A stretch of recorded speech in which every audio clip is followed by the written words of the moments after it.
वंपस world problem के ऊपर exam में एक शॉर्ट क्वेश्चन आने वाला है, इसलिए अगले बस कुछ मिनट्स में हम इस टॉपिक को बहुत ज़्यादा अच्छे से समझने वाला है। सबसे पहले तो हमें ये समझना पड़ेगा कि जैसे वैक्यूम क्लीनर प्रॉब्लम था, इन द सेम वे हमारा ये वंपस वर्ल्ड प्रॉब्लम है। पुराने ज़माने में एक गेम आया करता था जिसका नाम था हंट एट वंपस, और उसी गेम के ऊपर आधारित ये प्रॉब्लम है। अब हम ये समझते हैं कि प्रॉब्लम एग्जैक्टली है क्या, इस प्रॉब्लम में हमें एग्जैक्टली करना क्या पड़ता है। देखो, हमारे पास इस प्रॉब्लम में एक केव होता है और उस केव के अंदर 4x4 दैट इज 16 रूम्स होते हैं, और ये जो रूम्स है वो एक दूसरे के साथ इंटरलिंक्ड होता है। इंटरलिंक्ड का मतलब अगर सपोज तुम इस रूम में हो तो तुम इस रूम से इस रूम में जा सकते हो, अगर सपोज तुम इस रूम में हो तो तुम इस रूम से इस रूम में जा सकते हो, काइंड ऑफ दैट स्टफ। और एक चीज़ आपको समझनी पड़ेगी कि इस प्रॉब्लम में जो भी चीज़ होती है सारी की सारी चीज़ें हॉरिजॉन्टली और वर्टिकली होती है, क्रॉस वाइज कोई भी चीज़ें नहीं होती। ओके, इसका मतलब मैं आपको बाद में बता दूंगा या आपको खुद ब खुद पता चल जाएगा। अब ये जो 16 रूम्स होते हैं उन 16 रूम्स में होता है कुछ एलिमेंट्स, और उन्हीं एलिमेंट्स का अभ्यास हम करने वाले हैं। सबसे पहला और सबसे ज़्यादा इंपॉर्टेंट एलिमेंट है वंपस। वंपस यानी कि एक शैतान, यानी कि एक काला साया, और ये जो शैतान है ये हमेशा बहुत ज़्यादा हंग्री होता है। एंड ये जो शैतान है ये इस रूम में होता है, एंड इस रूम में जो भी एंटर करता है, क्योंकि वो वंपस बहुत ज़्यादा हंग्री होता है इसलिए वो वंपस उसको खा लेगा, एंड वो जो भी एंटर किया है उस रूम में वो मर जाएगा। अब वंपस की एक खास बात है विच इज़ वंपस से आती है बहुत ही ज़्यादा गंदी स्मेल, और ये जो गंदी स्मेल है वो उसके आजू बाजू के रूम्स, ऑफकोर्स हॉरिजॉन्टली और वर्टिकली उन रूम्स में अवेलेबल होती है, और उसी स्मेल को हम कहते हैं स्टेंच। तो मतलब अगर सपोज ये वंपस है उससे बहुत ज़्यादा गंदी स्मेल आएगी, दैट इज स्टेंच, और वो स्टेंच उसके आजू बाजू यानी कि हॉरिजॉन्टल एंड वर्टिकल रूम्स में अवेलेबल होगी। वंपस हो गया, स्टेंच हो गया, then there is agent. Agent हमारे प्रॉब्लम का दूसरा मेन कैरेक्टर है। एजेंट का गोल क्या होता है, हमारे प्रॉब्लम में गोल भी होता है, तो एजेंट का गोल ये होता है कि उस गोल को ग्रैब करना, एंड जिस रास्ते से वो गया था उस गोल को ग्रैब करने के लिए, उस गोल को ग्रैब करके वापस उसी रास्ते से आना सेफ अपने स्टार्ट स्टेट पे, ये उसका गोल होता है। एंड एजेंट की खास बात ये होती है कि लेट्स से फॉर एग्जांपल वो एक ऐसे रूम में है जिसमें स्टेंच है, जिसमें बहुत ज़्यादा गंदी स्मेल है, तो वो उस स्मेल को सेंस कर सकता है। अगर उस रूम में ब्रीज है, ब्रीज का मतलब क्या होता है बाद में बताऊंगा, तो वो उस ब्रीज को भी सेंस कर सकता है। ये एजेंट होता है। अब नेक्स्ट एलिमेंट इज पिट। पिट का मतलब होता है एक गड्ढा, मतलब बेसिकली ये गड्ढा मतलब वो जो पूरा का पूरा रूम है उसमें बस गड्ढा है, उस रूम में जो भी जाएगा वो उस गड्ढे में गिर जाएगा, गिरकर उसकी मौत हो जाएगी, एंड देन गेम ओवर हो जाएगा, काइंड ऑफ दैट स्टफ। अब ये पिट वाला डब्बा है, एंड पिट वाले डब्बे की या रूम की खास बात ये है कि पिट वाले रूम के आजू बाजू के जो रूम्स होते हैं उनमें होती है ब्रीज, राइट।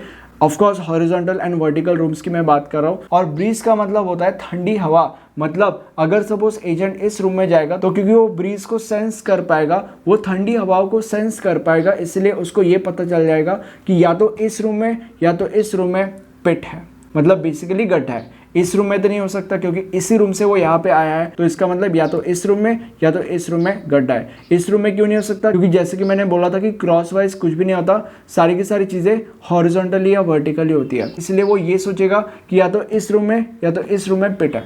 ओके, तो बेसिकली पिट हो गया और ब्रीज हो गया। Now the next element is gold. अब गोल्ड यानी कि बेसिकली ये इसी चीज़ को एजेंट को लेना होता है, ग्रैब करना होता है, एंड वापस अपने स्टार्ट स्टेट पे आना होता है। गोल्ड हमेशा ग्लिटर करता है जिसको एजेंट सेंस कर सकता है एंड लाइक उसको ग्रैब कर सकता है एंड वापस आ सकता है।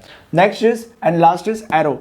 एजेंट के पास एक एरो भी होता है जिसको लेके वो वंपस को मार सकता है, एंड वंपस को एरो लगने के बाद वंपस चिल्लाता है एंड मर जाता है। एंड ये जो एरो होता है वो एजेंट एक ही डायरेक्शन में मार सकता है, ये आपको समझने की जरूरत है। हमारे नेक्स्ट पॉइंट के ऊपर जंप करते हैं, that is awards and punishment. मतलब एजेंट जो भी हरकतें करेगा, हर हरकत का उसको कोई ना कोई पॉइंट मिल सकता है या तो पनिशमेंट मिल सकता है। तो वो क्या पॉइंट्स या पनिशमेंट है वो हम देखेंगे।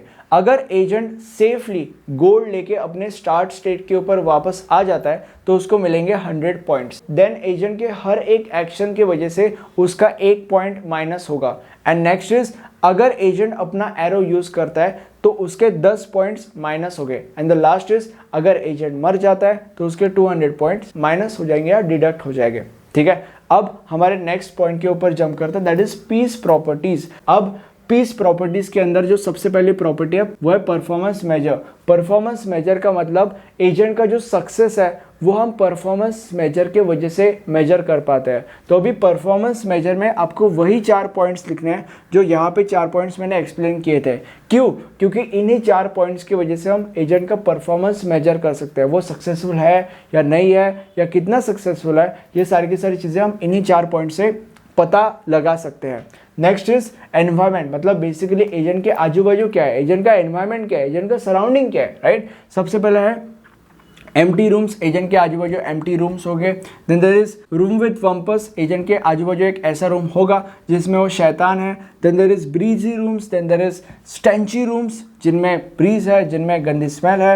And there is room with gold, एक ऐसा रूम होगा जिसमें गोल्ड है। And last is arrow, agent के पास खुद का एरो होगा तो वो उसके एनवायरमेंट का पार्ट है। नेक्स्ट इज सेंसर्स, एजेंट के पास ऐसे कौन से सेंसर्स हो गए जिनकी वजह से वो चीज़ों को सेंस कर पाएगा। फर्स्ट इज कैमरा, जिसकी वजह से वो देख पाएगा चीज़ों को। Okay, next is odour sensors, जैसे कि मैंने बोला था कि गंदी स्मेल है तो स्मेल को सेंस करने के लिए कुछ ना कुछ चाहिए, राइट। तो ओडर सेंसर्स उसके लिए होता है। And next is audio sensor, मैंने आपको ये भी बोला था कि जो वम्पर्स है उसको एरो लगने के बाद वो आवाज करता है, तो उस आवाज को सुनने के लिए भी उसको सेंसर्स की जरूरत पड़ती है जिससे वो ये पता लगा सके कि अभी वम्पर्स मर चुका है, तो उसके लिए ऑडियो सेंसर्स की जरूरत उसको होती है। नेक्स्ट इज इफेक्टर्स, मतलब ऐसी कौन सी चीज है जिसकी वजह से एजेंट एक्शन ले सकता है। First is motor, motor like वो गोल गोल घूमते रहती है, काइंड ऑफ दैट, वो मोटर जिसकी वजह से agent right left up down move कर सकता है। नेक्स्ट इज रोबोटिक आर्म, जिसकी वजह से एजेंट गोल को ग्रैब कर सकता है। And last is robotic machine to shoot arrow, मतलब अगर एजेंट को वम्पर्स मिलता है तो वम्पर्स को वो एरो से शूट कर सकता है। अब हम जंप करते हैं इसके एक्चुअल वर्किंग के ऊपर। आगे जो भी चीज़ें मैं आपको बताऊंगा सारी की सारी चीज़ें आपको एग्जाम में स्टेप बाय स्टेप लिखनी है। बट फिर भी अगर आपको ये जानना है कि एग्जाम में क्या लिखना है और कैसे लिखना है जिससे आपको पूरे के पूरे मार्क्स मिल सकते हैं एंड अल्टीमेटली आपके पॉइंटर्स बढ़ सकते हैं, तो उसके लिए आप मेरे नोट्स रेफर कर सकते हो। नोट्स में वो सारी की सारी चीज़ें आपको मिल जाएंगी। अब आगे बढ़ने से पहले सबसे पहले आपको ये समझना पड़ेगा कि ये जो एजेंट है उसका जो स्टार्ट स्टेट है वो यहाँ पे है। अब उसको कहीं ना कहीं तो जाना पड़ेगा, कहीं ना कहीं तो मूव करना पड़ेगा, क्योंकि उसका जो एंड गोल है वो है गोल्ड वापस लेके आना, तो उसके लिए कुछ ना कुछ तो उसको करना पड़ेगा, राइट। तो लेट्स से उसका स्टार्ट स्टेट ये है, वो यहाँ से यहाँ पे जाता है। अब जब वो यहाँ पे जाता है वो ये सेंस करता है कि यहाँ पे ब्रीज है। अब क्योंकि यहाँ पे ब्रीज है तो इसका मतलब ये है कि जो पिट होगा वो या तो यहाँ पे हो सकता है या तो यहाँ पे हो सकता है। यहाँ पे नहीं हो सकता क्योंकि पहले मैंने बोला था कि हॉरिजॉन्टली और वर्टिकली होता है, तो पिट या तो यहाँ पे हो सकता है या तो यहाँ पे हो सकता है। अब क्योंकि उसको ये पता चल गया कि पिट या तो यहाँ पे हो सकता है या तो यहाँ पे हो सकता है, इसलिए वो यहाँ से बैक ट्रैक करेगा और यहाँ पे वापस आ जाएगा। अब नेक्स्ट स्टेप में वो क्या करेगा, यहाँ से यहाँ पे जाएगा, यानी कि बेसिकली स्टेप नंबर 3 में वो क्या करेगा, यहाँ से यहाँ पे जाएगा। जब वो यहाँ पे जाएगा वो स्टेंच फील करेगा। इसका मतलब क्या है, इसका मतलब जो वम्पर्स है वो या तो यहाँ पे हो सकता है या तो यहाँ पे हो सकता है। बट क्योंकि उस एजेंट के पास ऑलरेडी नॉलेज होता है, क्योंकि यहाँ पे ऑलरेडी वो जाके आ चुका होता है, इसलिए उसको ये पता चल जाता है कि जो हमारा वम्पर्स है वो यहाँ पे नहीं है, वो यहाँ पे है। क्यों? क्योंकि अगर वम्पर्स यहाँ पे होता था तो उसका स्मेल यहाँ पर भी आता था, मतलब यहाँ पर स्टेंच भी होता था। बट क्योंकि स्मेल यहाँ पे नहीं आया, इसका मतलब वम्पर्स यहाँ पे नहीं है। तो इसका मतलब एक चीज़ क्लियर है कि यहाँ पे वम्पर्स तो नहीं है एंड यहाँ पे पिट भी नहीं है। क्यों? क्योंकि अगर यहाँ पे पिट होता था तो यहाँ पे ब्रीज भी होता था, ठीक है। बट क्योंकि यहाँ पे ब्रीज नहीं है इसलिए यहाँ पे पिट भी नहीं होगा। तो इसका मतलब ना यहाँ पे वम्पर्स है ना यहाँ पे पिट है, ठीक है। तो इसलिए वो यहाँ से यहाँ पे जाएगा। ओके, अब यहाँ पे जाने के बाद उसको कुछ ना कुछ तो करना पड़ेगा, या तो यहाँ जा सकता है या तो यहाँ जा सकता है। लेट्स अज्यूम वो यहाँ पे गया। अब यहाँ पे जाने के बाद वो ये सेंस करता है कि यहाँ पे ब्रीज है, तो ब्रीज सेंस करने के बाद वो वापस आ जाता है यहाँ पे एंड अब वो यहाँ से यहाँ पे जाता है। अब यहाँ पे जब वो जाएगा उसको गोल्ड मिल जाएगा एंड फाइनली उसको अब गोल्ड मिल चुका है एंड जिस रास्ते से वो गोल्ड लेने गया था उसी रास्ते से वो वापस आ जाएगा और यहाँ पे हमारा प्रॉब्लम खत्म हो गया। ये सारी की सारी चीज़ें आपको एग्जाम में स्टेप बाय स्टेप लिखनी है। अब ये सारी की सारी चीज़ें ड्रॉ करने में बहुत ज़्यादा मेहनत जाती है, इसलिए अगर आप इस वीडियो को एक लाइक कर दोगे तो मुझे काफ़ी अच्छा लगेगा। बाकी ये हमारा प्लेलिस्ट है, इस प्लेलिस्ट में आपको सारे के सारे वीडियोज़ मिल जाएंगे। मुझे कमेंट सेक्शन में बताओ कि वीडियो कैसा लगा। Thank you for watching video. Have a nice day. Bye bye.